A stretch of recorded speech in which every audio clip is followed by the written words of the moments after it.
Times X minus 10, 9, 8, 7, 6, 5, 4, 3, 2, 1, 0.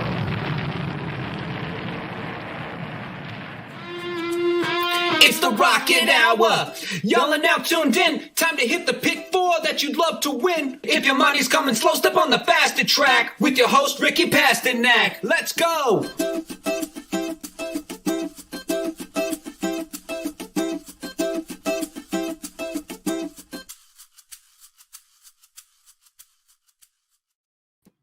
Good morning, everyone, and welcome back to another episode of the Rocket Hour. This is probably the first time that I just have my name, and Aaron has something that's not just his name, which wasn't planned, by the way. We'll get into why he has that name, unless it can't be shared, but he has that name, so it's going to be talked about. We're put in tough positions here on the Rocket Hour. Unfortunately, Aaron and I had a nice little conversation that we will not talk about on the air. So you already see us smiling before we even got a chance to say anything. Aaron, how was your night? I know you watched your Blues win in overtime. I asked you before. I think it was maybe David Perron that scored in overtime. You know, I try to come on with a little Blues knowledge just so we could have a conversation. I do watch a lot of hockey, but I don't know all the players. I obviously know how it works, and I let's be honest, I like to root for goals, so unfortunately the Blues aren't at the top of my list, but I always know when they win and lose. What did you think of the game, and can they win playing like this? And what I mean playing like this is like that defensive grinded out style. Can you see them win, or would you like to see them with a little bit more offense moving forward? Yeah, they've got to get some goals going. There's no doubt about it. Last night's a good example. San Jose, not a great team. And, you know, they had to score with 30 seconds left to tie the game at 2, and then they win in overtime. But, yeah, I got to get the offense going. Really exciting night for me, though, because Blinkers Off was live last night, and we had Magic on. And I had a segment. I said, questions for our guests. And at the end of the show, anybody could ask Magic anything, and he had to answer it. It didn't have to be horse racing related. It was whatever. We were on there for 40 minutes. People were asking questions, and we were just dying laughing at some of them. It was hysterical. So check that out if you haven't listened to that or you didn't catch the show last night. But, yeah, then right after that, I go downstairs to watch the hockey game, and it's the third period. And so then I get to see him tie the game and then win. So, yeah, it was a really good night. Yeah, no, again, I'm all for watching a sporting event from start to finish. But if you have stuff to do and then you're able to catch the third period or the seventh inning, eighth inning, or the fourth quarter, whatever it is, and it's still tied, yeah, you missed a lot going on, but you're eventually kind of at the same point where you started. So for you, it worked out, and then you see him win in overtime. I'm a little upset that Magic got the call at the last minute. I guess Magic's the closer, not me. That's fine. It's snowing here. Maybe my connection was bad when he texted the text. That's fine. I don't take it personally. At least I didn't barge in on this episode. As a single guy like you, I don't know what you're doing at 7, 8, 9 o'clock. Magic and I are married. We got a pretty good routine going down. So I just knew I needed to get Magic on real quick. But if I would have called you, who knows where you would have been, what you would have been doing. I don't know the answer to that. Okay. You know what? I don't like the way you weaseled out of it, but you did a good job. You did a really good job. I can't fault you for the answer. No, yeah, honestly, like, Magic last minute's probably a better guess than me, honestly, at that, especially on a Thursday. Real quick, before we get into a quick Saudi preview, what we're going to do, we'll do a rocket launch just on the Saudi Cup. We have a little game that we're going to play. I actually switched it up. I told Aaron we're going to rank the horses. I'm not going to rank turf horses that have never been on the dirt. So we're going to do one horse we like that's not charlatan. I'm going to throw that in there. That's not charlatan. And one long shot that maybe we should consider. So we'll do that. Real quick, what is the name Magic's date? If you could give us just a 30-second preview, is there a reason behind it? Is there not a reason? Did you just throw that in there real quick before we get into the Saudi Cup? Yeah, so the very first question was from Dr. Miranda, and she asked Magic, if you played for the other team, which one of the racing dudes group would you take out on a date? And I was the answer. So I felt really good about myself or weird about myself. Yeah, that might be – I've been doing live streams I would say probably since like Oaklawn last year. Maybe I hopped on a few before, like inconsistently, but I would say consistently when there is one, and I'm not even invited anymore. I just kind of show up whether you want me or not. That might be the weirdest question I've ever seen on a platform, live stream, podcast. Again, race day event. So shout out Dr. Miranda for even posing that. I'm really happy I wasn't asked that question because there's no answer I would give you. There's zero. There's not one answer that I could give that I could even hold up. So shout out Magic for even coming up with something. People in the chat were like, don't answer it, and he did. So he thought about it for a minute too, and so that was the running joke throughout the rest of the show. So I feel good. I feel like I won a contest last night that I didn't really want to win, but it was still a win, so I'll take that. Bigger question, and maybe Mrs. Magic was listening. Is it possible that Dr. Miranda wanted him to say her? Well, she said if you batted for the other team. So yeah. Okay. I didn't hear that. Okay. So yeah, that's possible. That's even a worse question. And I guess in theory it could be possible still, but we would assume that. Okay. Real quick, Mark says being Magic's pick for the day is like being selected employee of the month. Do you feel like a winner and a loser? That's a good point. That's a really, really fair point. Yeah, I don't even think I would want to be chosen. I'd rather be left off the ballot. Yeah, so that's interesting. Again, I always come on here not knowing what they talked about on Blinkers Off because I don't want to hear their picks. So after this, I will get ready for our betting day, Gulfstream, Aqueduct, which I'm shocked is still running, that it's snowing, and Santa Anita, but I'll play it in a background, so I guess I'll get a chance to listen to that. I should just fast forward to the part where Magic answers questions, I guess. Yeah, it's good. It is good. Seriously, you want to listen to it. It gets funny. I'm gonna. Yeah, so again, listen into that. I will be doing that right around 12:15 or so. Real quick, let's just talk about the Saudi Cup. We're gonna do the 2 stakes races stateside at the end. So we'll do Saudi Cup real quick for anyone interested. Then we'll do Santa Anita. And then we'll do the Buena Vista and the Royal Delta from Santa Anita and Gulfstream on Saturday. And then we will recap real quick yesterday. And Aaron could talk about his tournament that he should have done much better. But we'll get into that real quick.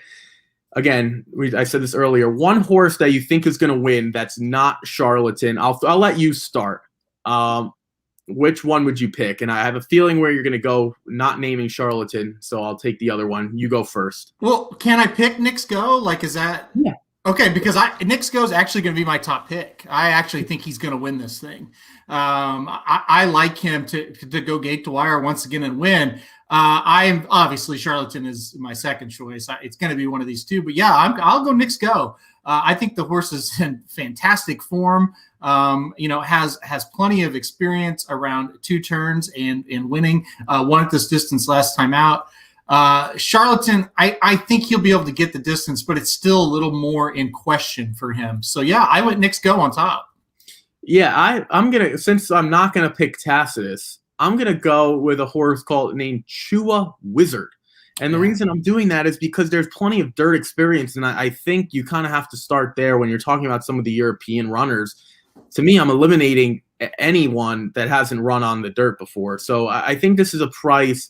I would also probably make this my long shot as well, which we're going to get into real quick. I just think that the distance won't be an issue. Obviously, he's been overseas, obviously running all of his races in Japan, and you could download your past performances from a lot of various spots, and they should be free. So that is important. That the overseas, whether it's Europe, Asia, South Africa, wherever you could find all the international PPs should be free wherever you decide to wager. I'm not going to list all the sites or apps, but they should be free. So do not pay for them. If you want more information, you can. Saudi Cup website itself might even have PPs that you could download. So I just eliminated those, and I thought Chua Wizard was an interesting price because I'm with you. I don't want Charlatan at 7-5. It's still a massive field. We never know how these runners are going to go over. We know Maximum Security last year was fine, and then I guess never really got paid out. So that's another story for another time. Real quick, your long shot. So I won't let you use a wizard because I took that one. You could use Tacitus if you want. Unfortunately, this race is not run in New York. Who would you go with if you had a $10 win wager and you say, I want to see how this horse runs? Chua Wizard was actually Magic's kind of long shot pick last night too, and he said a lot of the same things you did. So you guys are on the same wavelength. Mishrif, the 11 horse, would be my longer priced horse. I read in John White's Express Bet column, he kind of talked about this horse. This horse has one race here at Saudi actually that came last year, finished second in a race over here. Great trainer, great jockey. A lot of international class there. So Mishrif for me would be my longer priced horse. I'll throw in another one. I think Max Player is a very interesting horse at 20-1. I referred to him as the poor man's Tacitus on the show last night. I think this horse needed a freshening. He got it. And I think he's going to show up and run well here. I would not bet him to win. I would definitely play him underneath. I think Max Player's got a shot to hit the board. Yeah, the one that I would consider using is Military Law, the Great Britain horse. Obviously has run on the dirt the majority of his races. Actually, I think it's like 5 or 6 straight. I'm looking now, it's 5. Can handle the distance. This is 1 1/8. Won't be an issue. He's run 1 1/4 at Maidan. This is just a horse that I think has a shot. Again, I would prefer True Wizard at 15-1. I think you could definitely make some money if you're willing to throw out Charlatan, which I don't know a lot of people would. Yeah. If you were to go like a Knicks go over the 4-10 or 8-10-4, something like that, and you wanted to play something cold, I think you can get a price. Real quick, before we get to Santa Anita, what do you think of Sleepy Eyes Todd? And hopefully they made that switch. It's not Sleepy Eye Todd anymore. Yeah, this is another horse Magic and I enjoyed talking about. You can't not love him, right? As far as a racehorse, just running at Fawner, Charlestown, Lone Star, Remington, Sam Houston, and then obviously the bigger ones, Keeneland, Santa Anita, Gulfstream. Here we are, here we are, the Saudi Cup. I think he's an underneath type. I don't think he's as, good enough to win a race like this. We saw it kind of last time out in the Pegasus World Cup. He ran okay, but he just wasn't close to Knicks Go. He's going to need a ton of help, but I'm glad he's here. He's a fun horse, but I don't think that he can make much of an impact. Yeah, I agree. I think we kind of know what he is. We've obviously seen him on the dirt more times than we can count. I would consider taking a horse that's never been on the dirt before over him personally, just because we don't know. And we saw what he could do against Knicks Go, which wasn't really all that close. So I don't know why you make the case here. That is it for our rocket launch segment. Unfortunately, I didn't have a lot of other topics. I try to come here prepared. I just didn't have anything last night. We will go to Santa Anita now. We had a nice week last week at Santa Anita, so make sure you check out racingdudes.com for all that coverage again today, because we will be covered. Again, this picture behind us is not a representation of what I'm looking at. What I'm looking at is just white houses and white apartment buildings covered in snow. So I look forward to Santa Anita, where hopefully I can get some of these trees and things like that in the background. Yes, this comment, we will be talking about the last 2 races. We will be talking about races 6 through 9. Just hang with us for a moment. Here are our picks. I will start with Aaron in race 6. We try to keep it consistent here. Oh, you know what? That was a mistake. Let's try this. Again, Equibase kind of messes with us. I think we should be okay now. Yes, there we go. All right. Again, if you guys have been with us before, you don't really know in terms of scratches right now with Santa Anita. Usually we have them out and we could update you with changes. Unfortunately, we don't have those. So we're going to start with race 6. Those scratches usually come out about 2.5 hours before. So check in, write these picks down, and check in again around 1 o'clock Eastern time, or something like that. And there'll be scratches and things like that. Aaron, I'll start with you. Race 6, 16,000 through 12,500 claimers for fillies and mares, 4-year-olds and upward, going 1 mile, 2 turns on the dirt. What did you think of the opener at the late pick 4 sequence? Yeah, this is my least favorite of the four for sure. I went a lot of different ways. I really thought about this one for a while. I ended up playing a 1-4-5-7 50-cent trifecta box to kind of start this off. I've got all four races are either going to be trifectas or exactas today. I didn't really like anybody strong enough to play a win on. The reason why I played a try is I do have confidence that the number 7 horse, Princess Tale, can get up, at least finish first or second, and make the try pay well. This horse is 8-1 on the morning line. Won at Los Al, broke the maiden last time out. Now moves here to Santa Anita, going the exact same distance, same connections, and I just think this is a really logical spot for this horse. And I look at this setup, and I think we could see some early speed between the 1, the 4, and the 5. And maybe a couple of those fade off. One of them holds on, and then this horse can get up and get second. That's kind of my thought process. So I definitely wanted to get the 7 involved to help the payout. Another horse, I'll just talk about 2 that I used and then kick it to you. I think the 1, even though, the 1 has been on the turf the last 2 times, I think the dirt is probably where you're going to see the best from this horse. I think breaking from the rail, this is a horse that will be on the lead. And if the 4 and the 5 don't come up and press, the 1's got a really good shot to take the field gate to wire. Also, taking a bit of a class drop compared to the last 2 races this horse has been in. I kind of like the horse at a mile, doesn't really bother me. I think this is your gate to wire, most likely winner. So 7 and the 1 were my 2 strongest opinions in this one. Yeah, I went 1-4-5. I believe you went 1-4-5-7. Yep. Right? Yeah, so we're kind of on the same ones. Real quick, I didn't include the 7 just because I looked at this 2 and the 7 and I said they have to face winners for the first time. So if I like the 7, which I put in 4th, I'd also probably have to include the 2. Gotta be lucky for Carla Gaines. I put the 1 Cowboy's Daughter on top. I think this is just a significant class drop. Can handle the distance, but we've never seen her go this distance on the dirt. So I guess that's an interesting note. Should show some speed.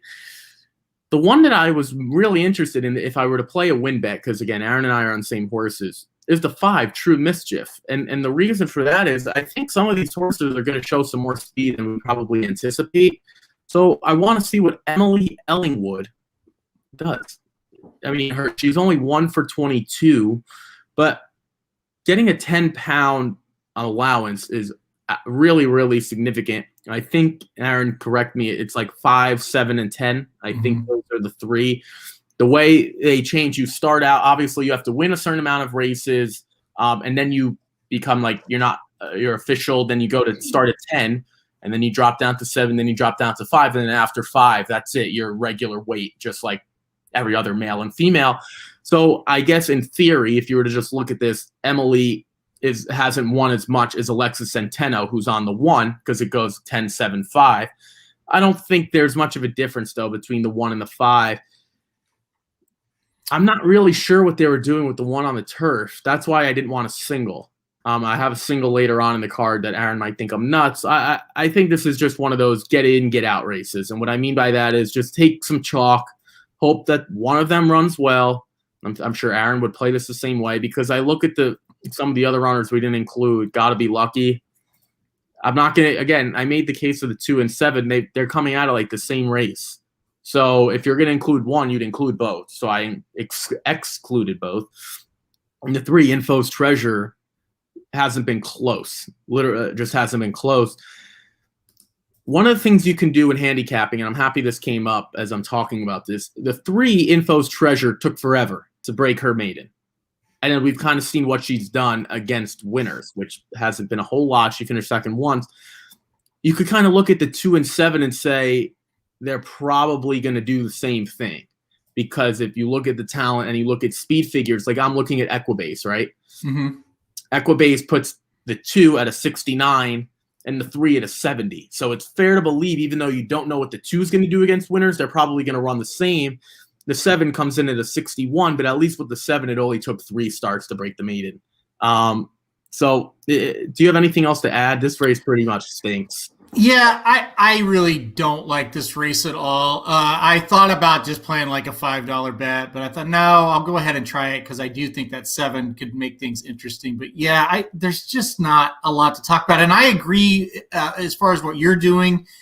You play those 3, and they're very likely that one of those 3 are going to win. And if somebody else wins, you never would have got there anyway unless you bought the race. And so, yeah, I am with you on that sentiment. I think you're on the right track. Real quick, there was some breaking news that just happened about Saratoga and Belmont. Did you see this? Yeah, you know what? I was actually going to save it for the end. So let's. Okay, we'll save it for the end. That's fine. Yeah, let's not do that. I was going to talk about the Saratoga part, but I will. Okay. Once you're talking, I could pull up the Belmont aspect as well. Let's put it this way: it's kind of along the same lines, but it definitely brought a smile to my face. So I was going to save that at the end. We'll do that. That'll be like the last talking point. Okay. Let's move on to race 8. No, sorry, race 7. It's 6 through 9. Race 7. Thank you for letting me take this one, whether you wanted to or not, because this is a race I really wanted to talk about. I thought this was really, really interesting. I'm not taking it from Aaron. We just go in order, and I let him start, and then I'll take this one. This is a race that I try to get as many as I could. I know the morning line favorite is On Leaving You, and that's what I put on top, but and I'll scroll down so you guys could see the 9 coming in at not 8-5 on the morning line. I think you'd just be absolutely nuts to single a runner like this for a trainer who's 1 for 19. That's what got me. If this was Peter Miller and Flavian Pratt or Richie Baltus or Dan Blacker or pick anyone, Tough Luck Bob, then I'm probably going a lot shorter. But because it's Van Belvoir, hopefully no one from Van Belvoir's collection or group of people's listening, I'm not singling a horse like this, even though we should win. I'll give you, I used the 1, 2, the 5, the 6, and the 9, and you guys can see that on the bottom.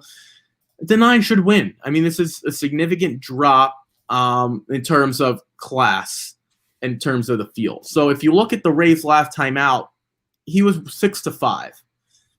Should have won. He had no reason at the half, at the quarter, 3rd by 2. That's more than enough time to make up the ground. And he only finished 2nd by a length. So that means in that whole span from where he was to the winner, he made up 1 length. That's what's scary.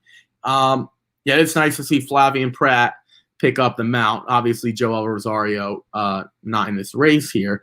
But that's the one I should pick. The one that I find interesting, and maybe I didn't look at yours. I'm trying to avoid looking at your ticket. The 6, Invictatus.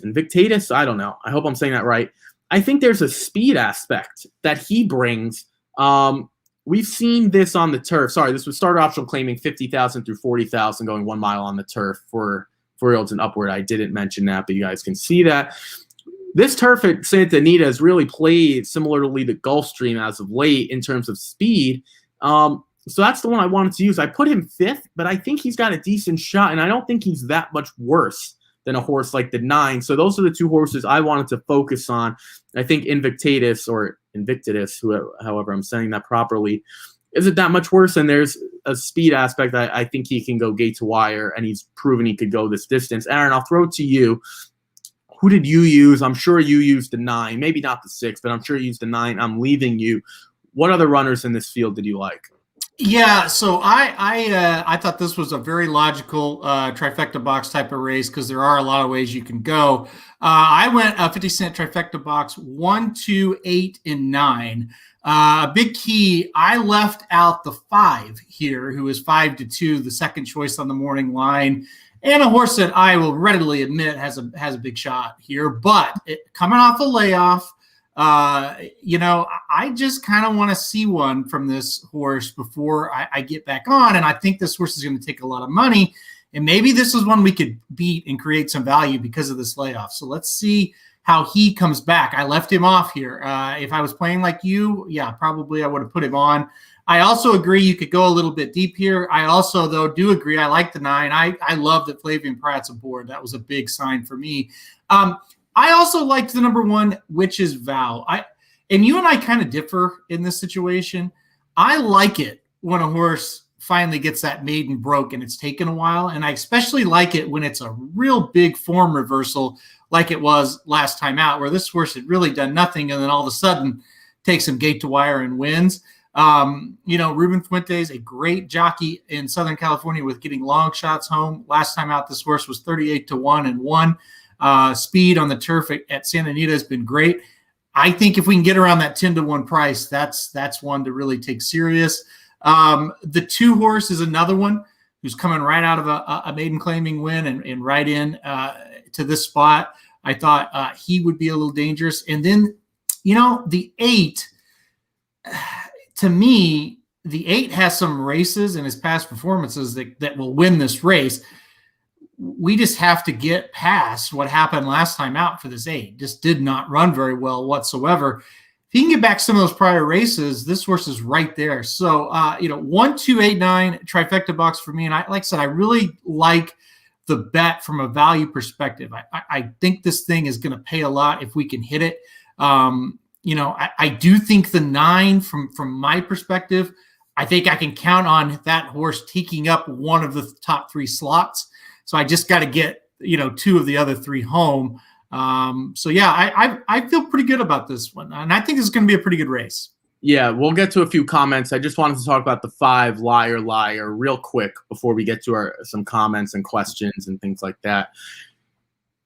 The layoff is a concern, obviously, but any of those runners, like a KPL Systems Go, Margot's Boy, Indian Peak, Haywood's Beach, they're all better than this field. All these California runners are much better. Smooth Like Straight, I think we've even talked. Well, I forgot what Smooth Like Straight ran in. Was it? I don't think it was the Pegasus World Cup Turf, was it? No, he's in like every big California race though. He's been, and I think he was running against maybe East Coast runners, something maybe at Gulfstream. And I asked Magic what he thought, and I don't think it was a Breeders' Cup.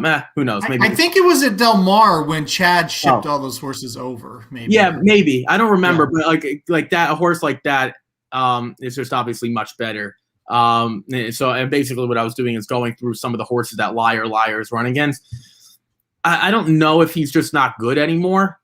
He's obviously in for the 60,000 tag. Some of the runners, I would say most of them aren't in. The only other one is the 3 American Dancers. So that's scary that he's dropping in for a tag here. But I think that's also one to consider when I put on the ticket. I agree with you on the 1 and the 2 completely, because I think the 2 Midnight Mystery by Warfront is probably a turf runner. The only other time he ran on the turf was in the Speakeasy back in 2018.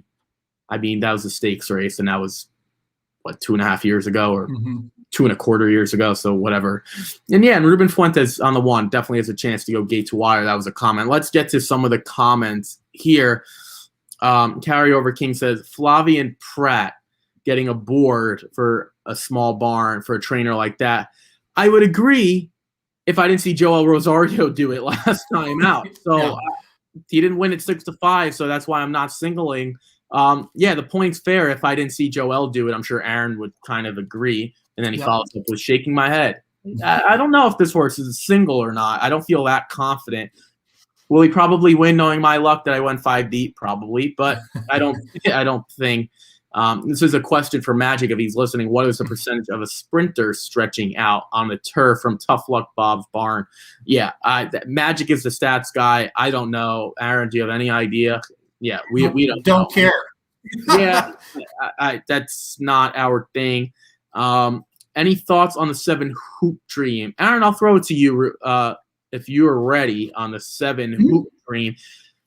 For me, I'll be real quick. He couldn't beat I'm Leaving You, and I don't know what speed he's going to show, so I wouldn't take him. That's just my opinion. At 6-1, I could do better. I think Invitatus showing some speed, even though he finished behind Hoop Dream 2 starts back, I think there's something there that could be different. There's a speed angle. Aaron, to you, what did you think of Hoop Dream? Hoop Dream was one I thought about playing in the try just because I think 3rd is about his ceiling. So for like what you're trying to do, I would totally leave him off. If you want to play him underneath in a try, I think it makes sense. And 3rd, 4th in the last 4 starts, because this horse just kind of is there, but he doesn't really threaten to win. I would be surprised if he wins. Not surprised at all if he ruins my trifecta. Yeah, exactly. I think that's kind of where we are on Hoop Dream. Yeah. And again, for me, we've already seen Hoop Dream run against a field like this, and I don't know what he's going to do different. So that's our thoughts there. Maybe one to consider. I don't think he's a true win candidate. And Mark says about the one, if he can get on the lead and repeat, he can wire. I don't disagree. I really don't. Aaron made that point, showed some speed. Ruben Fuentes is a quality rider, and he did well stretching out on the turf. All his other turf races were short, sprint, going long. We'll see. This is not an easy task, but that's why you're getting 10-1. So there's some value there. Yeah, I put him on top, Mark, because I just thought, you had a horse like the 9 who Ricky kind of pointed out, it just doesn't like to finish the deal. Yeah, sure, you have Flavin, and you, like Ricky said, the 9 surely could win. But that's a real good start to picking a long shot, and this is a good lesson for when you're trying to find long shots. If you see the favorite, you're like, yeah, he's okay, but he's beatable. And then you look at the second choice, which is Liar, and you're like, I definitely think we can beat that horse. All of a sudden, when the 2 shortest prices you're questionable on, then it opens up for a lot of possibilities, and you look for horses that are going to get trips, good trips, and definitely, I'm with you, Mark. The 1, which is Val, should get a front-running trip from the rail on a speed favoring track. Yeah, there's a few ways to handicap, and Aaron brings up a good point. You look at the favorite. I think, for me, real quick, that's the barometer. I look at the race, I look at the condition, and then I look at what the morning line favorite is. I'll be honest, I'll hop right to it. I try to handicap without the morning line odds, but there's a reason that good morning line odds makers, no matter who it is, that this is what they do. So they have a general consensus or a general idea of what it's going to be. So that's who I usually look to. And we both agree the 9 is vulnerable. Doesn't mean the 9 can't win, and not one you should leave off the ticket by any stretch, but one that is definitely, got a shot to lose. So I think the 1 is a nice play. And realistically, say the 9 is 2-1. Is the 9 a 5 times more likely winner than the 1? That's what you're asking yourself. We personally don't think the answer is yes. It's in terms of 5 times more likely. Maybe he is. We'll find out. But I think this is a race that you should definitely go deep if you're in a situation like me. And if you want to play a try box or a super box, exacta box, not a bad idea either. Aaron, I'll throw it to you here in the 8th race because I have a strong single. This is claiming 25,000 through 22,500, going 7 furlongs on the dirt for 4-year-olds and upward that have never won 2 races. Aaron, I'll throw it to you. Hopefully you don't touch on my strong single. You probably did, though. Who do you like in this spot? And can we beat the top 2 choices in this race? I really don't think we can. I think it comes down to the 4 defense wins and then the 7 eel point. Is that how you would say that? Yeah. Yeah. It's got to come down to one of these 2. They just look classier than the rest. You can make a case for the 6, maybe just getting out in front and they can't catch him. It's possible. I just didn't like the 6 well enough. I went with a $5 straight exacta 4-7 here. I couldn't really separate the 4 and the 7.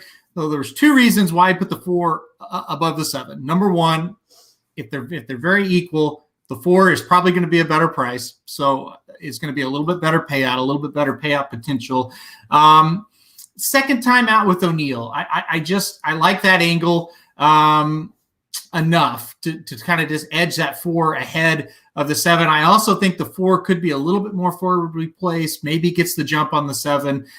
So those kind of factors is why I did that. But I do think it's a 2-horse race. But I ended up going $5 exacta and just straight 4 over the 7. So I don't disagree. I put the 6 in second. I went 7-6-4. I think if you want to make a case for the 1, 2, the 3, or the 5, we'd love to hear it, but probably will disagree with you no matter what you say. I put the 7 on top, and this is the reason. We kind of know what the 4 is in terms of he's probably a claimer between 10,000 and 20,000. On his best day, maybe 25,000. I think the 7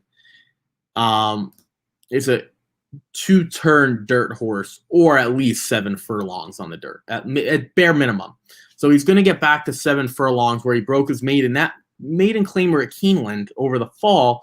at the 40,000 level, I said, okay, can he win off of that race? Because the starter optional 50, I know he went off at a short price, but that was a significant jump, and he clearly didn't belong. He can win off the 40,000 claimer. So I said, okay, who else in this field has something similar? The 6 did it at Golden Gate at 32 maiden claiming. That's not going to be good enough to compete with the 7. Assuming, again, when you handicap, you assume they're going to run their best races. you assume that. The 4 broke his maiden claiming at the 50,000 level. Okay, so that's similar. But I think this 4, this is not his distance, personally. I think if you look at his, in a group of 6, he has a mile on a dirt turf. I mean, 80,000 AOC. I don't blame him for running poorly. But then at the 16 claiming, going a mile, he wasn't very good either. And that was for Doug O'Neill. Maybe the 7 furlongs is his distance. He's only run one race. Jeez, run one race at this distance, and he finished 3rd. So that's not bad. I just think the 7 is better going longer. If this was 6 furlongs, I'd be with you on defense wins. I think you'd be hard pressed to get past the 4-7. So I singled the 7. I said if he can, this is going to be second off the layoff for Richie Baltis. Juan Hernandez is better than any of the riders he's ever had outside of Tyler Gaffalione. And you make a lot of cases on the West Coast that Juan Hernandez is just as good. I don't agree with that, but you can make the case. He's better than Centeno. He's better than Leperoux. So that's where I went. I went with the strong 7. Let's see. There are a few. This might have been before. Okay. Dennis says, I'll tell you what I don't like about the 7. They buy the horse for 85, do one race and allowance, and now we're trying to get rid of him. Sure. That's a fair point, but Dennis, unfortunately, they've tried this horse at maiden special weight before. So after a starter optional 50,000 and he runs like that, maybe you could drop him in for a 40,000 tag. But at a 40,000 tag, there aren't going to be people running to get him. Aaron told me this a long time ago. If we get the tag of 25,000 and you get the purse, say it's, I think, 50% you said, right? Mm-hmm. So that's 60%. Mm-hmm. 60%. Okay, so right. I can't even remember what I ate for breakfast. 28,000, we'll do the math, times 60%, 0.6, is 16,800 plus the tag. So now we're almost, let's just, for the sake of the conversation, 42,000 plus the life earnings were a little bit over. Granted, you have to pay, to keep the horse running, but you're almost making your money back. You lost a little bit. So I understand this drop, right? If you put him in at the 40,000 tag, not only are you keeping him in training longer, he's probably not going to win because he lost by 6 lengths and wasn't really competitive. So I get this move. Aaron, is there any point you want to add on to that? Do you agree with me? Do you disagree? Does that concern you, I guess, at all? It concerns me a bit. The one thing I really disagree is you don't think 7 furlongs is going to be good for the 4 defense wins. I think it's going to be perfect. And you made a case for these mile races. I disagree with the logic because those races at a mile at Santa Anita are 2-turn events. This is a 1-turn race. I think that is a huge, huge difference. I actually picked this horse because of the 7 furlongs. I think the horse is going to run really well at the distance. I think you look at some of his other races, like take the last 2, for example, the horse is closing, not quickly. This is not a superstar, but the horse is making up ground. I think the extra furlong is absolutely what the 4 defense wins needs. I think it's going to hit him right between the eyes. And if you want to, this was a long, long time ago, but the horse did finish 3rd in a grade 1 race going 7 furlongs at Del Mar. Again, I don't really take a ton of stock in that because that seems like forever ago. And that was one of the worst Del Mar futurities in the history of the race. But still, he at least has that. So I think 7 furlongs is going to work for the 4. I really do. To Dennis's point, sometimes when you own a horse, you just want to get him off the books. And that could be what it is with this horse. The only thing that I hate is it's the second time out for the new owner, and they're already doing this. I do hate that. But when you're in the owner's position, you look at things a little bit differently. And once you've been there, you kind of know what I'm talking about. So it's not a great sign, but it's not like the end all be all for me. I don't absolutely hate it. Put it that way. Yeah, Aaron brings up a good point. It's very different for us to sit here and criticize when we don't own the horse. Right. If you're just going to not throw money down the drain, I don't think that's fair. But if you don't see any promise, you just want to get rid of the horse, you're going to have to take a loss. So just cut your losses, as they say, and don't just keep throwing money. Carryover King, I guess, is in your boat and says, what's the best distance? I don't know what the best distance is for the 4 because I'm not really sure. We saw him at the 16,000 claiming level in Doug O'Neill's barn going a mile here. Granted, that's 2 turns, so Aaron has a very good point. I just don't even love this horse. I'm not sure what the case for this horse is. We've seen him here. I mean, yeah, the field isn't great. And I guess I just think the 7 is just much more talented. And I think second off the layoff is going to be better. Personally, I don't care what the heck the 4 is running at because what was his excuse? Like, in my book, Ryan Hansen didn't do anything differently, right? So he was running in non-winners of 2 for Doug O'Neill before he left and did the same thing and improved a little bit better going 6 furlongs. So, right, maybe Aaron's right. Maybe 7 furlong is the perfect distance. Who knows? I mean, this you're going to get a short price either way. So, and then he says, Carryover King says, clearly wants longer than 6 and less than a mile. Look, these claiming horses, like, yeah, you're making a case. We don't really know what the horse wants. I mean, sure, if that's what we're saying, there's no evidence to show that 7 furlongs is going to be perfect because this one race, he finished 3rd. It's not like he's had 5 races and it's hit the board 4 times. So I don't know if 7 might be better than a mile, but at this distance, going 6 or a mile wasn't all that impressive to me. And my final point, we're talking way too much about this claiming race. He was 9-5 and lost by over 2 lengths. I mean, at 6 furlongs. I'll let you finish this off because this horse is frustrating me.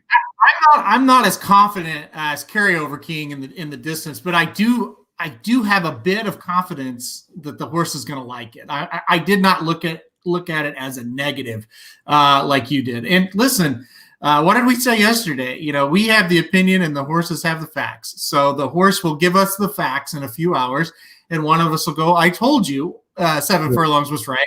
Or the other will go, I told you that horse was terrible. So we'll find out. But in my opinion, I think 7 furlongs should work for this horse pretty well. Yeah, and Dennis says, I guess maybe the best distance is 6 3/4.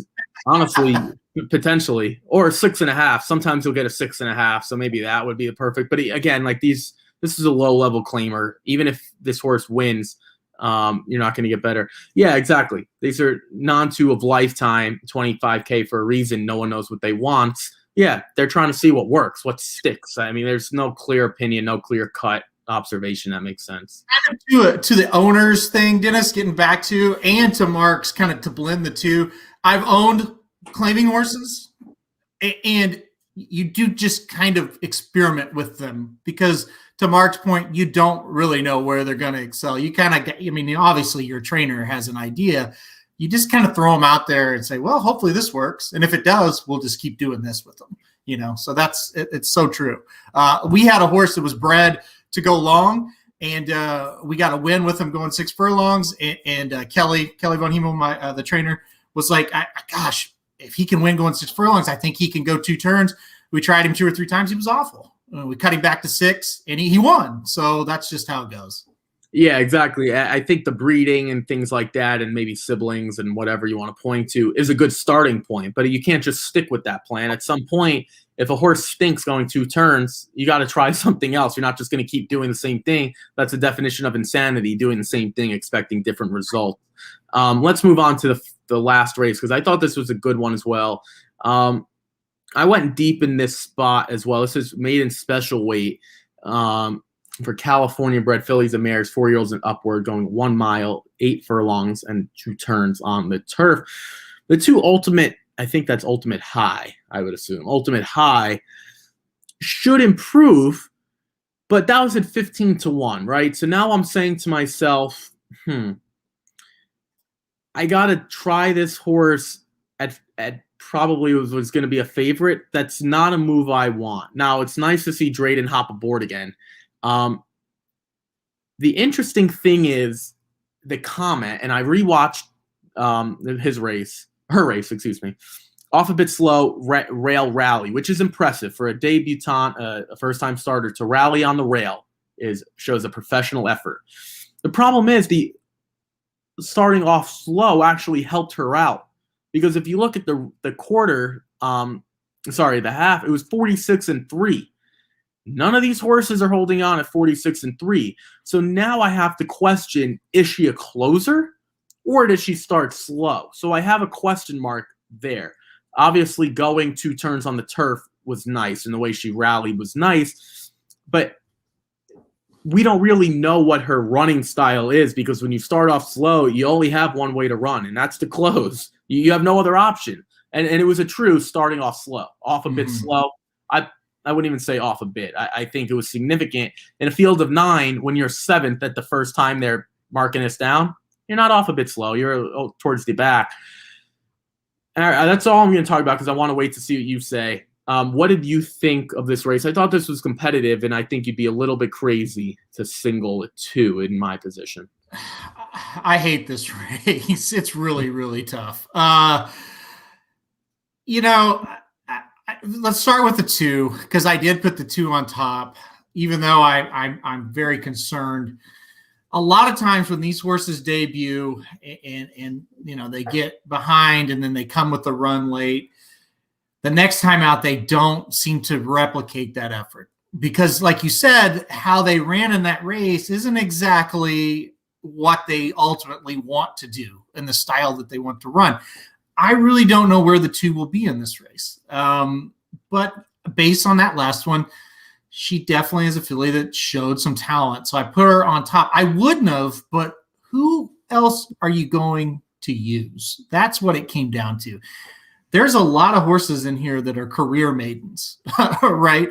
Starting with the number 1 Slew South, who I also used. By the way, 1, 2, 4, 6 trifecta box to close this out is what I did. So the 1 career maiden, 0 for 8, ninth try. Flavian Pratt gets aboard again, so that's always a good sign. But this is another one, not a lot of speed. Gonna come from the back.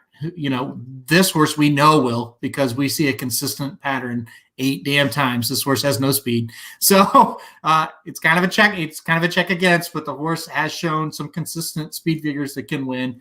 The 4, to me, this horse makes sense. Gonna sit a pretty good trip here, 3rd, 4th, be the first one to pounce. But Flavian Pratt was on this horse last time and now is on the 1, so that's interesting to me. Gets Mario Gutierrez, not a bad jockey either. But I was really interested, and you might think I'm nuts, and this is another career maiden, 0 for 11, never hit the board. The 6, could the 6 take this field gate to wire? No, you don't think so? I look at this race, and I look at all the other races the 6 has been in. This should be the easiest trip the 6 ever gets. I think the 6 should be ahead. I threw her in the trifecta. I'm not sure she can win, but can she hold on for 2nd or 3rd today? Maybe. Yeah, I agree. She could do that. I can't see her winning, and I'll be honest. I'm not ever betting a trainer 0 for 13 with 0 in the money finishes. You would, if I found, it's funny, I go for a morning walk almost every morning except when it's snowing. I found a $20 bill the other day, and I was about to put it into my TVG account. I said, what long shot can I do like a $10 win place on? I couldn't even do it with a horse like this. And I know this horse at 15-1, you don't have to worry about going down in odds, because this one will sure as hell shoot up. I expect this horse, honestly, I would make the case for the 7 or the 9 more than I did the 6. This is the horse because at least those horses have only run twice. Mm-hmm. So at least by some miracle, maybe they improve. I just can't bet a trainer 0 for 13 with 0 in the money finishes. I don't care what track. I don't care if it's camels running outside my high school on the high school track field. I can't do it. Yeah, maybe can hold on for third. I think that would be your best play. There are a few comments. Let's get to them real quick. Perfect single on the I assume this was 1144 perfect single. I think this was on the 2, I would assume. Look, any horse, this is my theory. Any horse that starts at a state bred level and not open, no such thing as a perfect single. Unless they're dropping from open into state bred. This horse, she's doing the same exact thing. And for the points I mentioned, I don't think this is a perfect single, personally, because like the rest of this field, it seems like she could be a career maiden if she doesn't get this one done, unless she drops in for a tag. Aaron, and do you agree or disagree with me? That comment came in right after we talked about the 8th race. I think he's talking about your single in the 8th. Oh, I'm sorry. I apologize. Okay, yeah, then the 7 is a perfect single. I completely agree. I do agree. Don't single the 2 in this race. I do agree with that. So. Yeah, I'm sorry. I wasn't sure. It doesn't. We don't really know what race we're talking about. We're just trying to go off time. So I apologize. If you're talking about the 7 last race, I completely agree. If you're talking about the 2 in this race, I completely disagree. So I'm sorry about that. This race confuses me. Basically, I'm not going to get through the whole comment. Basically, why is the 10 and also eligible? Because Santa Anita's weird. That's it. I mean, there's no other reason. Seriously, like they could have a 10-horse field, and you're right. Cutting it off at 9 is weird. Usually, it's like an 8, a 10, a 12. They go even numbers. I don't think, Aaron, I don't think there's a real reason, right, why they're cutting it off at 9. Yeah, I have no idea. Yeah, great analysis by us, but we just have no idea. Am I crazy to think the 4 is a lock? Yeah. None of these horses are a lock. There's not one horse that I would look at this field and say is a lock. Dennis, we love the comments all the time. It's great. The problem is when you're a favorite 4 times in a row and a short favorite at that, not like 5-2 favorite. When we'll date back to last July at Del Mar, when you're 6-5 even money, 4-5 and 7-5, and you don't win, you're not a lock. I don't care what you're running in, you're not a lock. So she's lost at this level every time. Calbred, maiden special weight, and 4 times at the distance. Last time out was 6 furlongs. Now, I will say this. If Pratt was back aboard, I would have thought a little harder about maybe playing this horse, on the win side of it, because I do think this race is, fairly easy as far as competition. There's not much here. But why is he off? That's a great question. I don't know. I mean, if the 4 wins, I'm not going to be shocked, but not a lot. I wouldn't describe him as a lock. No, I agree. Lock and this race should not be in the same sentence, unless you say every horse in this race is not a lock. But and then Dennis says, I'm interested in the 8. I'm a sucker for horses that are bet down with 4-5 wide and stretching out. Yeah, you know what? You can make the case for the 8 yeah, because if you want to look at some of these runners, for example, and I did it, like the 1 who's run 8 times, the 3 who's won 11 times, and I included the 3. The 4 only 5 times, so that doesn't count. The 6, 11 times. Like if you want to throw those horses out automatically, sure. The stretch out, Carla Gaines is good. Jessica Pfeiffer hopefully can show some speed on the stretch out.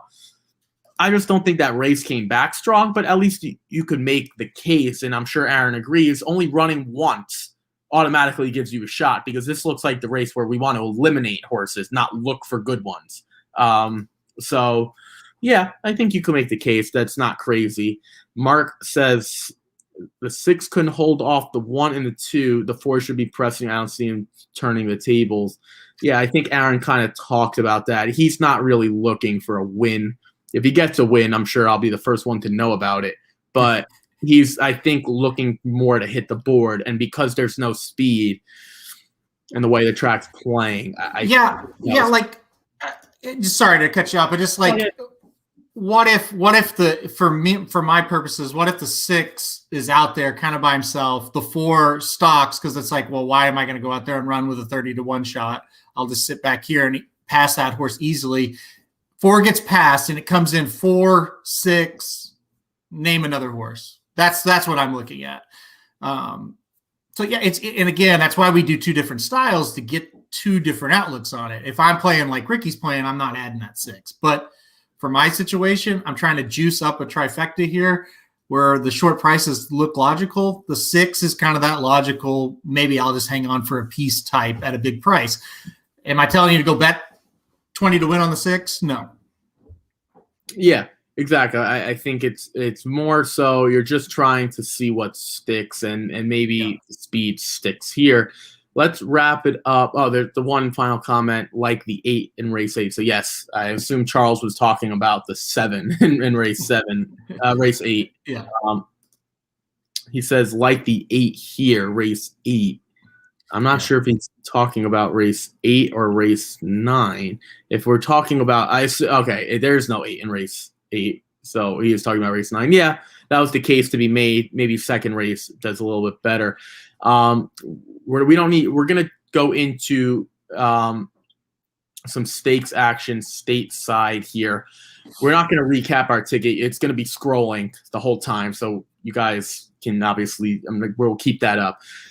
We have 2 stakes races, the Royal Delta and the Buena Vista. 2 good names, by the way, for stakes races. We always like to see that.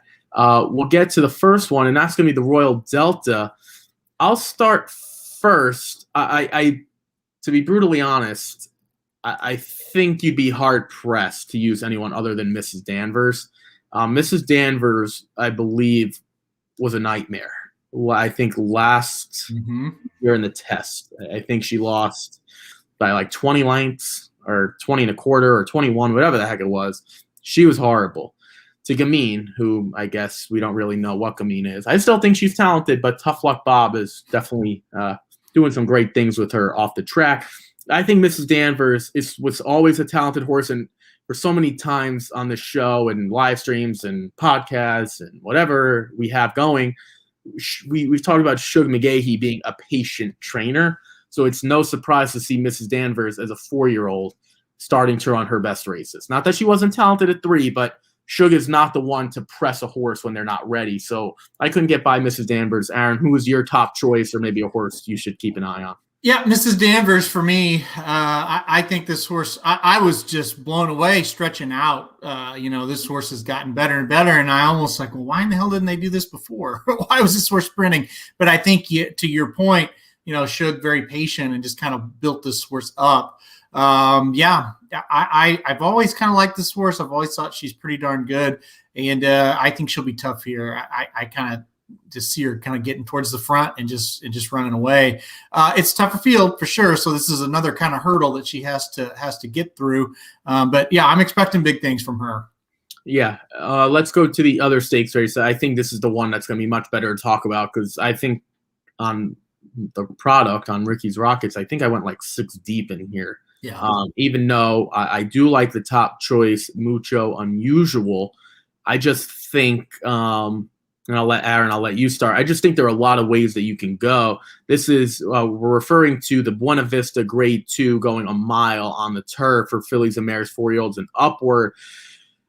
I think before I let you go, I think you can make the case for the 2, Mucho Unusual, the 3, Warren Showtime, the 4, Nasty, the 5, Red Lark, the 6, Setamar, the 7, Going to Vegas, and the 8, Charmine's Mia. So basically, I think you can make a case for like 7 of them. Aaron, who did you put on top?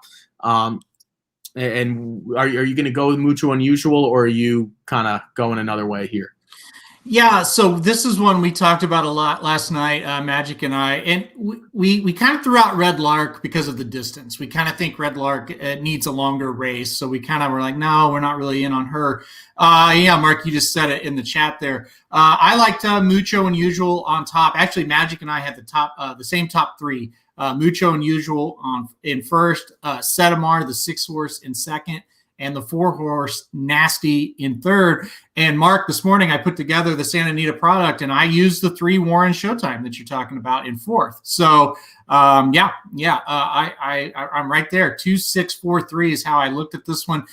We both just thought Mucho Unusual, yes, probably going to be the favorite, although second horse on the morning line, I think this horse does go off favored. we just like the consistency, and we like her at Santa Anita, and we really like her at a mile. So it was just those three things that put us over the top and put her as a top choice. Yeah, I think the biggest case I would make for Red Lark is the fact that the competition she's faced is better. But to Aaron and Magic's point, I didn't get a chance to listen. I'm going to as soon as we finish up. Right, she probably wants longer. So it's a matter of, do you think the distance would be an issue? For me, I don't think it is. I think Red Lark can handle the mile, but I'm going also by the competition that she faced was better, because if you look at duopoly is better than this group. So I guess it depends on how you look. I'm not like gung-ho, Mucho Unusual, Red Lark. I don't know why I said Mutual Unusual. Red Lark is like a guaranteed winner, but I think at 8-1, there's a lot of value there if you're going to look at it the way I am. But I'm with you guys.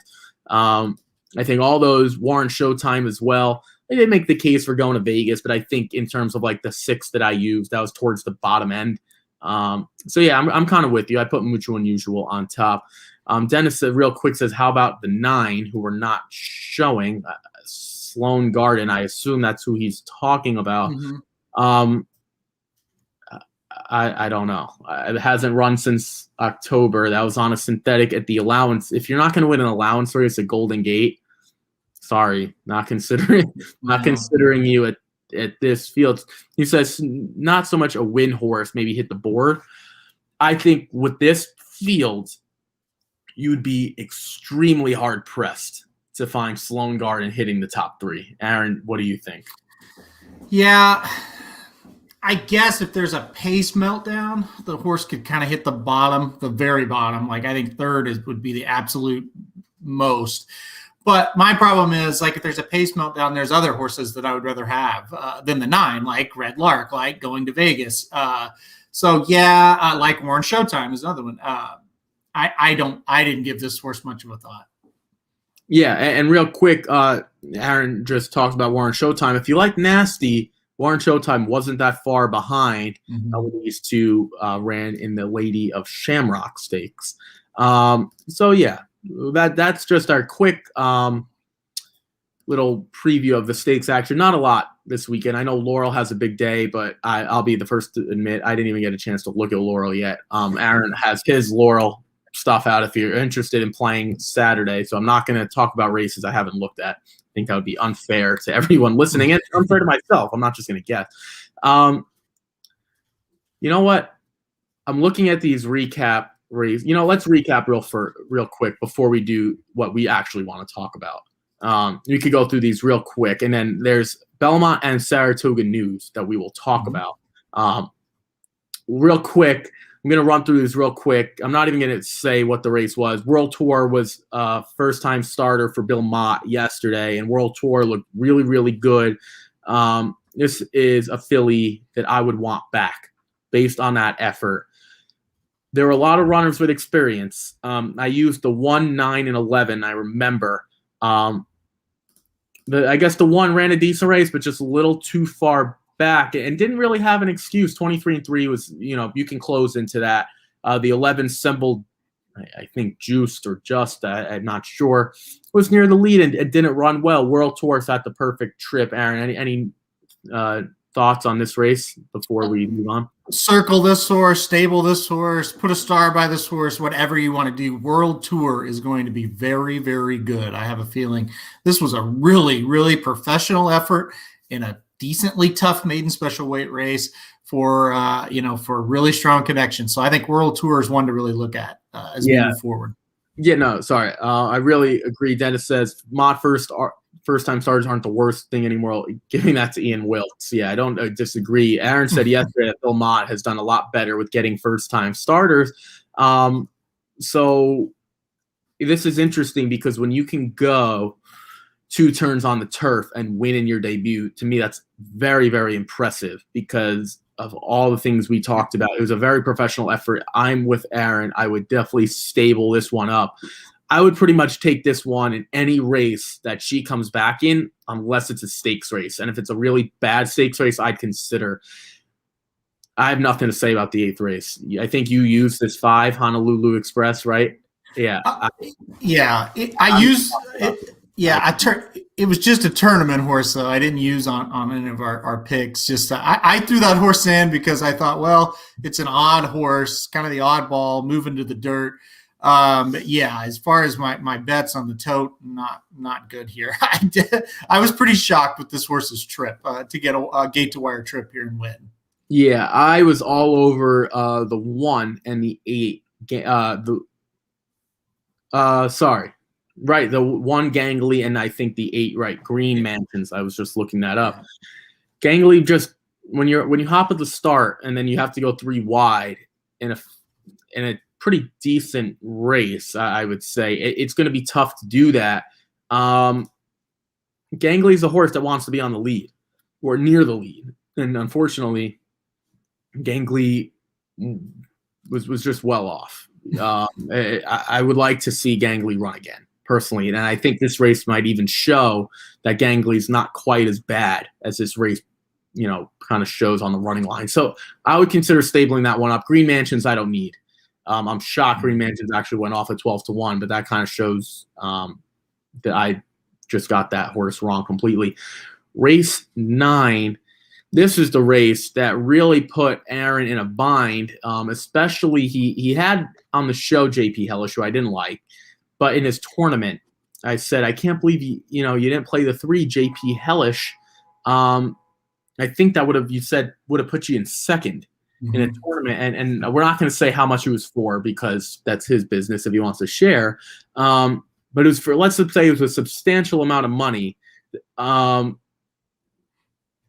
8 to almost 9-1. I'm trying to make this process as smooth for you as possible, but there's no other way to do that without letting you talk about it. Well, first of all, let's start with the positives. It was a trifecta for the show, so we hit the try here. So that was good to get this one home.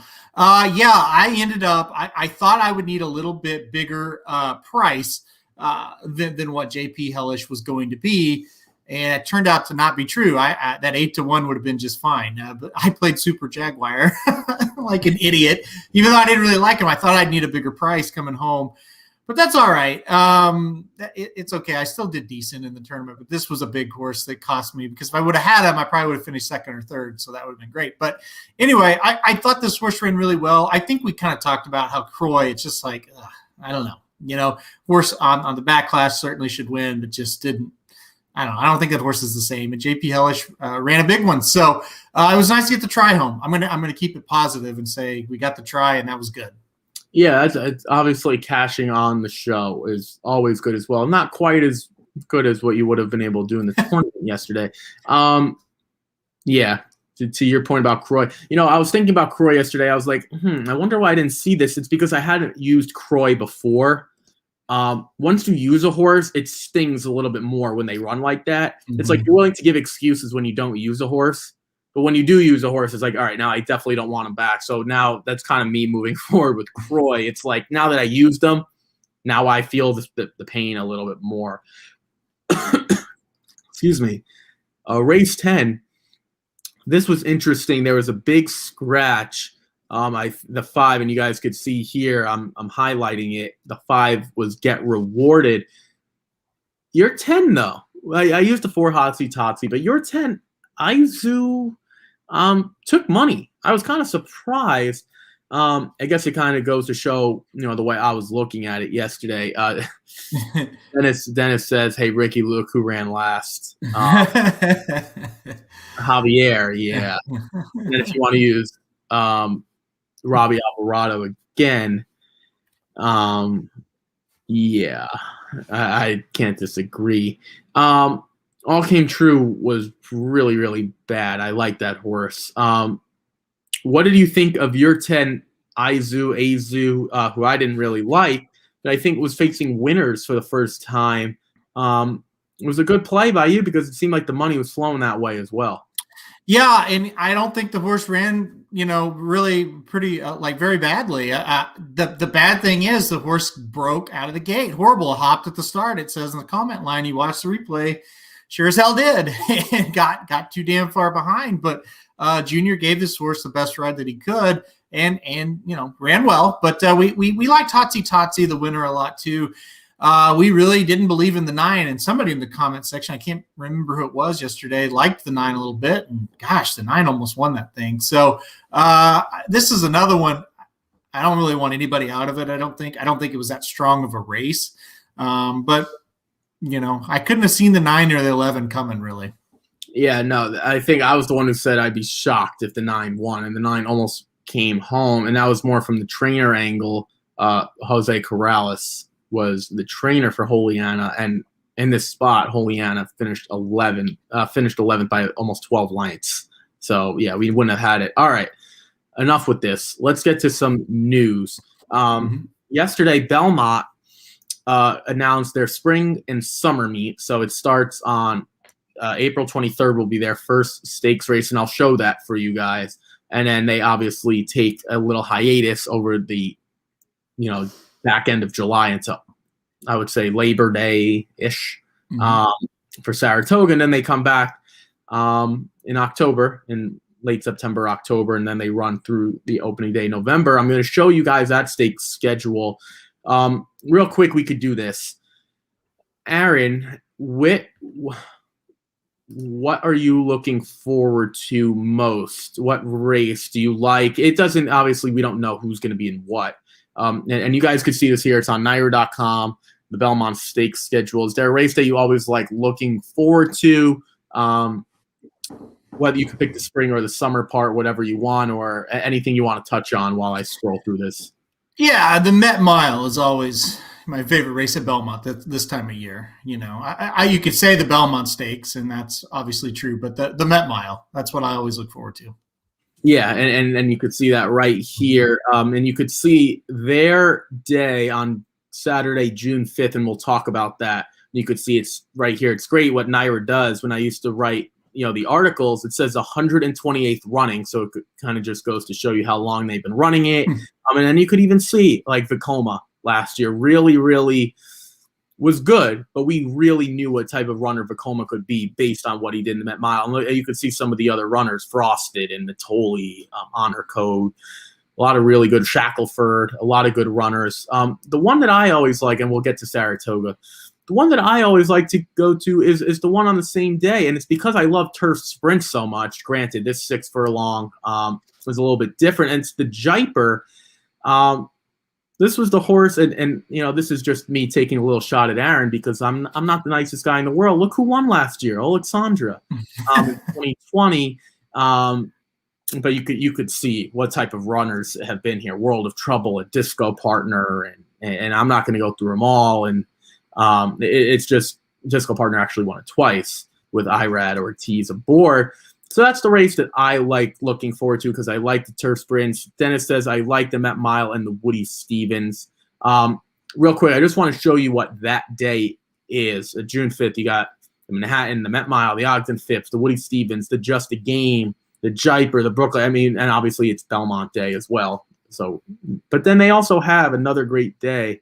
I forgot where it is. Oh, right here. If you guys can see it, the Belmont Derby Invitational and the Belmont Oaks. I talked about last year's Saratoga Derby, how great of a race that was, and we'll get to that, but that's another good day. And then we're not going to talk about the fall meet. But yeah, so that was one thing. The other thing is Saratoga did the same thing, and I think that came out this morning. Thank you guys to NYRA for putting that out for us. So we could share that. I'll throw it to Aaron again. Aaron, what is your favorite race that's not the Travers? Because I'm not going to let you off the hook that easy. Is there a race that you like looking forward to, whether it's graded, whether it's not? I have a couple, and one of them I'll say is not graded. Well, the big news, first of all, before I get to that, from Saratoga is the Grade 1 $1 million Jockey Club Gold Cup is moving to Saratoga on closing day instead of Belmont Park. So that is huge news. And also the Woodward will now go to the Belmont Fall Meet. So I thought that was very interesting that that's going to happen. So once again, the Jockey Club Gold Cup will be at Saratoga on Saturday, September 4th now, and then the Woodward will go to Belmont. We also are going to get the Flower Bowl to Saratoga this year that is usually at Belmont as well. So that hypes up a big final Saturday of the meet. I guess I will go with that just because it's new. And boy, does that really spice up the last weekend. You've now got a grade 1 race, Breeders' Cup win you're in at Saratoga for $1 million going a mile and a quarter. That's fantastic. I'm really excited. And then the Flower Bowl always is a very good race as well. So since that's a current topic that we're on, I'm going to say Saturday, September 4th. That's what I'm looking forward to the most at Saratoga this year, other than the Travers. Yeah, I can't believe Aaron's already rushing us to the final weekend of Saratoga. We're not even close. This race always means something to me, not because I like turf racing, and obviously, I'm honestly, on a serious note, I'm younger, and it's the Skidmore. It's only going to be the 7th running. Not because of Golden Pal, but because, honestly, for the longest time, my dad's been taking me to Saratoga, and he always wanted me to go to Skidmore. And it's the local college right there. I'm not even smart enough to get into Skidmore. But it was just a race that when they finally introduced it, and you guys could see here, the first one's Harlan's Harmony, excuse me. When they first, kind of ran that race, my dad was like, maybe this was a sign that you should have gone to Skidmore. And then we kind of saw last year what Golden Pal went on to do. And Golden Pal will be, I think, right, he'll be on Saudi Cup Day. He'll be running Saudi Cup Day. Mm-hmm. So that is cool. So I always like the Skidmore, again, turf sprints. The other race, so that was the non-stakes one. The other one is 4-Star Dave. Again, it's another turf race, but we've talked about for a long time what 4-Star Dave has kind of meant to Saratoga and NYRA racing. 4-Star Dave was one of the best to do it. And again, you could see just some of the runners. Halliday was the Todd Pletcher horse that really, really took off. Got Stormy, Voodoo Song. So that I've always, again, I'm a much bigger turf fan. I'll be the first to admit it. And that's because Chad Brown is my favorite trainer. I will also not hold that back. I've been very, very vocal on that. But 4-Star Dave, what he means to that area is massive. A few comments real quick. Mark says, is that the move for the spaces of racing for the Breeders' Cup Classic? Aaron, maybe you could touch on that. I think he's talking about the Jockey Club Gold Cup. Yeah. I assume, and that because that's when this comment came in. I'll let you talk on that. And then Dennis says he's also a fan of the 4-Star Dave. Like, how are you not? How are you not a fan of 4-Star Dave? If you know anything about Saratoga and you're not a fan of 4-Star Dave, then I don't want to know about it, because that would be a negative comment. And not even good enough to get into the Skid Marks College. Maybe I could have gone into Skid Marks. I don't know. Real quick, Aaron, I'll just let you touch on this one. Was that a move for the spacing of the races? Is a prep? Do you know if it is? I would assume that's a fair question, though. Yeah, I would think that's exactly why they're doing it, for sure. Yeah, because I don't think the Jockey Club Gold Cup has drawn a real strong field. About 2 years ago it did, actually. I shouldn't say that, but I do think in this day and age you want a little more time between races, and so I believe that is what it's out to do. And I also think they want to get that Whitney Jockey Club Gold Cup back to back. They want horses to run in both of them, so it's a good way to do it. So I think that's overall, though, to get that spacing to the Breeders' Cup Classic is probably why they did that. And real quick, just to Aaron talked about it. Just real quick we're going to summarize Saratoga, and again, we're not breaking news. It's on NYRA. 40. I'm going to highlight this here. 40-day meet offers 20 grade 1, including 7 Breeders' Cup win and you're in. And he talked about the Jockey Club Gold Cup and the Flower Bowl on closing weekend, which is nice because sometimes closing weekend doesn't provide the hype because it's like, we're going back to Belmont. Even though Belmont's great in the fall, it's just like it's still something to look forward to. And Aaron, again, is already rushing us through the whole meet. I can't believe you did that. You're already looking forward to closing day. No, he, that was just his weekend. We would pick any weekend. The other thing to note here They announced that, basically, I'm sure you guys can see this. The summer meet's going to open July 15th and close on Monday, September 6th. And I believe this is the only meet in the United States and outside of Ascot, which is like a 2-week meet. So, they have Ascot, but like their championship where everyone kind of looks forward to. I think this is the only meet in the country where they have a stakes race every day. Mm-hmm. I could be wrong. Don't quote me on that, but I believe that is the case. Maybe Del Mar is close, but they might even have a day or two where they have like a non-stakes day. Yeah.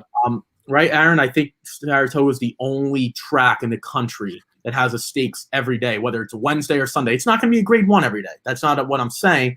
If it's non-graded and it's a $60,000, $70,000, it is a stakes race, which in this country, stakes is the highest you can get, whether it's graded or not. It's the highest level. So, and I think that's cool as well. So take it, if you get a chance, check that out. That put a smile on our faces.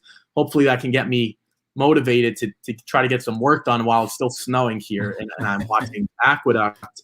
Any notes or anything you want to touch on between Belmont and Saratoga with that news coming out? And again, you could even see there Cuomo talking about some fans. So hopefully this is a sign that they will have some fans at some sort of level. Obviously, Aaron and Jared have some connections maybe for us. That would be great. I haven't been to a track since Monmouth, which was over the summer. And I'll be honest, Monmouth to Saratoga is like the equivalent of seeing a single-A baseball game against versus Yankees and Red Sox in Fenway Park. It's not really close. I don't know if the analogy was good. Aaron, any notes or anything maybe you're looking forward to? Hopefully this is a sign we can be there this summer more than Yeah, let's just hope we all can be there. Last year none of us could go. Hopefully fans can be there. Hopefully by that time we can at least, maybe it's 50% capacity even would be okay. We'll see. But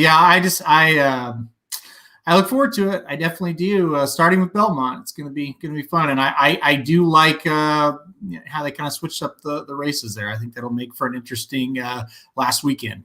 Yeah, I think Belmont's like 2 months on the dot away from opening day. Something maybe it's like the 18th or 17th or 20th, something like in that range, towards just a little bit after halfway of April, I believe. So yeah. 2 more months at Aqueduct, and then the weather starts to turn around, and then turf racing is back in New York because there's no turf racing right now. So yeah, a lot to look forward to. So that was great news. Aaron, any final thoughts before we head into the weekend? Anything you're looking forward to? The Saudi Cup, any of the stakes races, today's card, anything like that? Yeah, no, more of just enjoy kind of the quieter weekend because it's really going to get crazy. This was a good weekend to kind of have some weather problems because there wasn't a whole lot of big things going on stateside here anyway. Kind of have some fun playing the races and kind of rest up because next weekend we got the Southwest and we got the Fountain of Youth, and it won't stop until all the way through the Arkansas Derby. And then, of course, a couple of weeks off, and then there we go to the Kentucky Derby. So it gets crazy after this weekend. Everybody just enjoy kind of a laid-back week.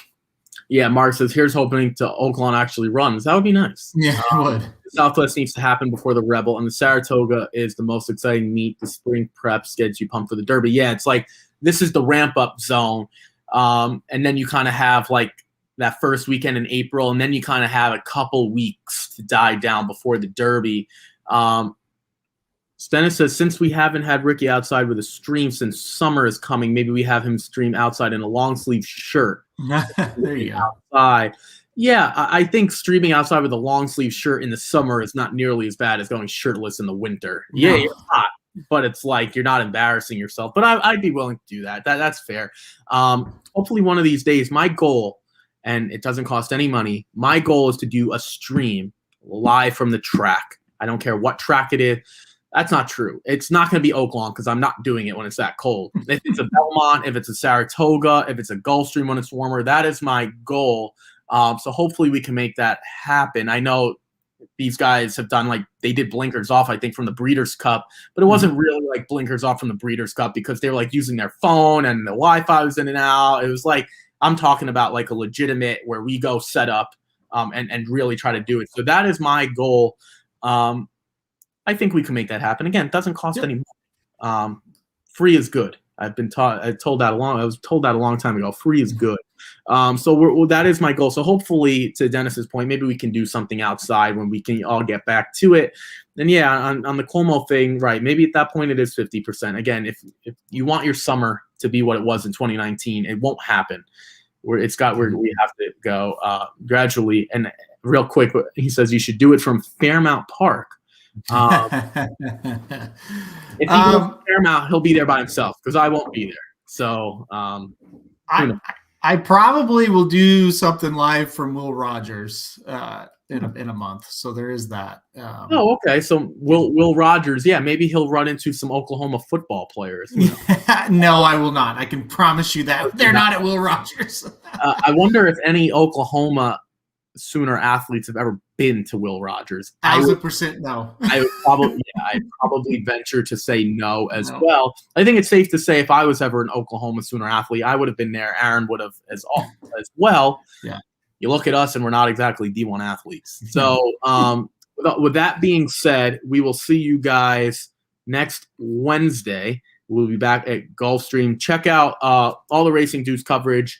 I forgot to mention Dr. Miranda did a little preview video. I shouldn't say a preview video of the Saudi Cup as well. She really broke that down. It's right on the website. Magic does a great job editing it. All that good stuff. There's no Saudi Cup products, I believe, right? I don't think so, and that's okay. Again, if you're interested in betting it, you can. You just won't be getting any advice and tips from us. I don't do it because it would be cheating everybody because there's too many horses on the card that I don't know enough about. So I don't feel right about putting together a product for it. Put it that way. Yeah, no, that's fair. And so almost like the Breeders' Cup, when you get a lot of Europeans, it's like you really got to do your research. The difference with the Breeders' Cup is like it's a couple races that you don't know about. Now it's like there are a lot of horses we don't know about. So I think that's a fair point. It starts really, really early in the morning on the East Coast. And if you're on the West Coast, like even earlier. So just keep that in mind. Today, Aqueduct, Gulfstream, Santa Anita is up for me. Aaron obviously has all the tracks covered. There's definitely more than 3 tracks running today. Yep. Again, Aqueduct is back. Not sure how, but they are. And then hopefully Oaklawn next week. So hopefully next Friday, or even next Thursday, maybe we can get to Oaklawn. We'll see. Keep an eye out for all the Kentucky Derby prep coverage because that will be ramping up again next week. And in a way, even though we don't have racing from Oaklawn the last weekend and this one, it means it's going to be even, I would say, juiced up next weekend because you're going to have even more stuff on fewer days. So that's good and bad. Let's try to take the positive. Real quick, yes, no John Velasquez or Umberto Rispoli with quarantine issues at the Saudi Cup. If you want a little heartfelt video, go listen to Umberto Rispoli's video. He was talking about how he literally got pulled off the plane on the way to the Saudi Cup. I'm not going to show that here. It's not my business. But if you guys are interested, go on Twitter, look up Umberto Rispoli, and there's a video of him explaining the situation. With all that said, hopefully some of the snow will melt. I know Aaron is still dealing with some inclement weather as well. It seems like the whole country is outside of Magic and Gulfstream Park, outside of Magic in California. We will see you guys next week covering Gulfstream. Again, before you play your tickets, take a look at Equibase or your local betting app, site, whatever info you get. You can go to Santa Anita as well to get your changes because we have not been able to do that when we gave you guys our tickets. So hopefully not too much. We will see you guys next Wednesday covering Gulfstream. Everyone stay safe, stay healthy, and good luck today from wherever you're playing. We'll see you guys next